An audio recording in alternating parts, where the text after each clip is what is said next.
Hello అండి. Welcome to minds మనపై kitchen. ఇవాళ మనం ఎంత స్ట్రాంగ్‌గా, హెల్తీగా ఉండాలన్నా, అలాగే మన బాడీకి బాగా కాల్షియం ఎక్కువ మోతాదులో అందాలన్నా కూడా, అలాగే మనకు ఏమైనా బోన్ ఫ్రాక్చర్ అయిన వాళ్ళకి గానీ, మనకు కాల్షియం తక్కువున్నా గూడా, మనకు డాక్టర్స్ ముఖ్యంగా ఏం చెప్తారంటే, కీమా తినమని చెప్తారండి. ఆ! ఇక్కడ నేను ముందుగానే కీమాని క్లీన్ చేసి, ఇలా వాటర్ అంతా పోయే వరకు ఇలా వడగట్టి పెట్టుకున్నాను. కీమా తినడం వల్ల చాలా ప్రయోజనాలున్నాయండి. బాడీ కాల్షియం అధికంగా అందుతుంది. అలాగే వీక్‌గా ఉన్న వాళ్ళకి కూడా తక్షణ శక్తి వస్తుంది. బలంగా ఉంటారు. బాగా స్ట్రాంగ్‌గా కూడా ఉంటారు. అయితే ఇప్పుడు మనం ఈ కీమాని ఎలా చేయాలో ప్రాసెస్‌లోకి వెళ్ళిపోదాం చూసేద్దాము. ఇక్కడ నేను 250 గ్రామ్ వరకు అయితే కీమాని తీసుకున్నాను. బాగా క్లీన్ చేసి కడిగి పెట్టుకున్నాను. ఇలా వాటర్ అంతా కిందకొచ్చేసింది.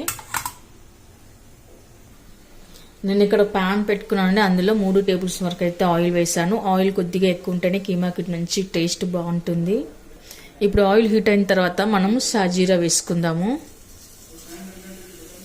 అలాగే 2 బిర్యానీ ఆకు, చెక్క, లవంగ, ఇలాచి. ఇప్పుడు సన్నగా కట్ చేసి పెట్టుకున్న ఆనియన్ ఒకటి తీసుకున్నాను. ఆ తర్వాత ఒకసారి కలుపుకొని పెట్టుకుందాము. తర్వాత దీంట్లో కరివేపాకు వేసుకుందాము. ఆ తర్వాత 2 గ్రీన్ చిల్లీ. తర్వాత ఇప్పుడు సన్నగా కట్ చేసి పెట్టుకున్న మెంతికూర ఆకులు కూడా వేసుకుందాము. మీకు ఇష్టమైతే వేసుకోండి, లేకపోతే స్కిప్ చేయొచ్చు. కానీ మెంతికూర ఆకు వేయడం వల్ల కూరకు మంచి ఫ్లేవర్ వస్తుందండి, మంచి టేస్ట్ అయితే వస్తుంది. తర్వాత కొద్దిగా పసుపు, సాల్ట్ కొద్దిగా. ఇప్పుడు కొద్దిగా వేసుకున్నామండి. మళ్ళీ కీమా వేసుకున్న తర్వాత అప్పుడు చూసి వేసుకుందాము. ఇప్పుడు మనకు ఆనియన్ బాగా రెడ్ కలర్ రావాలండి, లేకపోతే కీమా కొంచెం స్వీట్ అవుతుంది, కూర తీయగా అనిపిస్తుంది. కాబట్టి మనం ఆనియన్ కొంచెం రెడ్ కలర్ అయ్యే వరకు మనం కలుపుకొని పెట్టుకోవాలి. ఇప్పుడు ఆనియన్ ఎర్రబడ్డ తర్వాత మనము వంట కట్టి పెట్టుకున్న కీమాని వేసుకుందాము. కీమాని వేసుకున్న తర్వాత కలుపుకొని పెట్టుకుందాము. కైమాన్ మొత్తం వేసుకున్న తర్వాత బాగా కలుపుకొని పెట్టుకోవాలి. కైమా మొత్తం ఎక్కడ ఉండలుగా లేనట్లుగా మొత్తం ఇలా కలుపుకొని పెట్టుకుందాము. వీళ్ళంతా ఒకసారి కలిపి పెట్టుకున్న తర్వాత మూత పెట్టేసుకోండి. ఒక 5 మినిట్స్ వరకు మగ్గనివ్వాలండి. అప్పుడు మటన్లోని వాటర్ అంతా పైకి వెళ్తుంది. కైమా అయితే ఉడుకుతుందండి. కొద్దిగా వాటర్ అయితే పైకి వస్తుంది. ఈ కైమా నుంచి చాలా వెరైటీలు అయితే చేస్తానండి. కీమా బాల్స్ కానీ, కీమా పరోటా కానీ, లేదంటే కీమా సూప్ కానీ, ఏదైనా కానీ చాలా రకాలుగా చేస్తారండి. మరి మీకు ఎలాంటి రెసిపీ చూపించాలనేది మా కామెంట్ సెక్షన్లో పెట్టండి, మేము చూపిస్తాము. మీకు కీమా నుంచి ఎలాంటి వెరైటీస్ కావాలో మనమైతే చూపిస్తాము.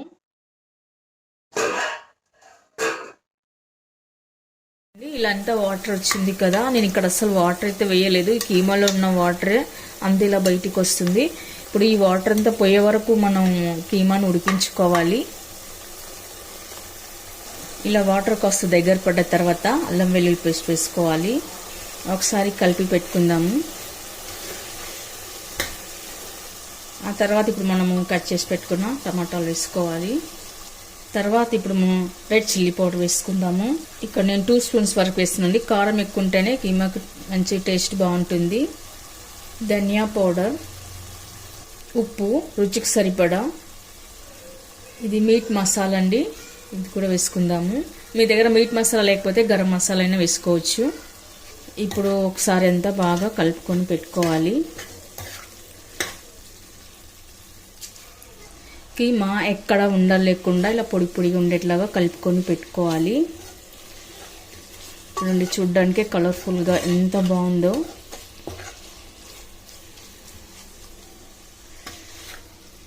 ఇదంతా కలిపి పెట్టుకున్న తర్వాత ఇప్పుడు వాటర్ తగినంతగా వేసుకోవాలి. మరి ఎక్కువగా వాటర్ వేసుకోరాదండి, కీమాకు బాగుండదు. కాస్త తగినంతగా వేసుకుందాము. నేనైతే ఇక్కడ కొద్దిగా వేస్తున్నానండి వాటర్. ఇప్పుడు మనం కీమా కాస్త మెత్తపడే వరకు ఒక 3-4 విజిల్స్ ఇస్తే సరిపోతుంది. నేను ఇక్కడ కుక్కర్ మూత పెట్టేస్తానండి. ఓకే అండి, చూసారుగా నేనైతే 3-4 విజిల్స్ వరకు అయితే ఇచ్చానండి. ఆ తర్వాత కీమా రెడీ అయిపోయింది. స్మెల్ మాత్రం బాగా సూపర్గా వస్తుందండి, గుమగుమలాడిపోతుంది. చూడండి, ఇప్పుడు పైన కొత్తిమీర వేసుకొని గార్నిష్ చేసుకుందాము. ఇలా అంతా ఒకసారి కలిపి పెట్టుకున్న తర్వాత మనం నిమ్మరసం వేసుకుందాము. నిమ్మరసం వేయడం వల్ల మంచి టేస్ట్గా వస్తుందండి, బాగుంటుంది. ఆ తర్వాత ఒకసారి కలిపి పెట్టుకుందాము. ఇప్పుడు ఫైనల్గా కొత్తిమీర వేసుకుందాము. ఆ తర్వాత ఇప్పుడు సర్వింగ్ బౌల్లోకి వేసుకుందాము.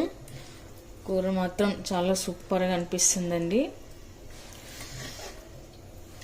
ఇలా మొత్తం సర్వింగ్ బౌల్లోకి వేసి పెట్టుకుందాము. ఓకే అండి, చూడ్డానికి అయితే మస్తు కలర్ఫుల్గా సూపర్గా చాలా బాగుంది. చూసారుగా కీమా అయితే రెడీ అయిపోయింది. ఈ కీమా రైస్లోకి, రోటీలోకి, చపాతీలోకి, పుల్కలోకి అన్నిట్లోకి చాలా బాగుంటుందండి. చాలా టేస్ట్గా కూడా ఉంటుంది. ఇప్పుడు ఒకసారి టేస్ట్ చేద్దాం, ఎలా ఉందో చూద్దాము.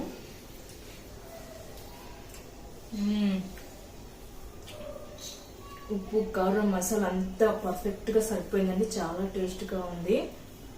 మరి మీరు కూడా ఒకసారి ట్రై చేయండి. మీకు ఎలా కుదిరిందో కామెంట్స్లో పెట్టండి, లైక్ చేయండి, షేర్ చేయండి. తప్పకుండా మన ఛానల్ని సబ్స్క్రైబ్ చేయండి. Thank you for watching.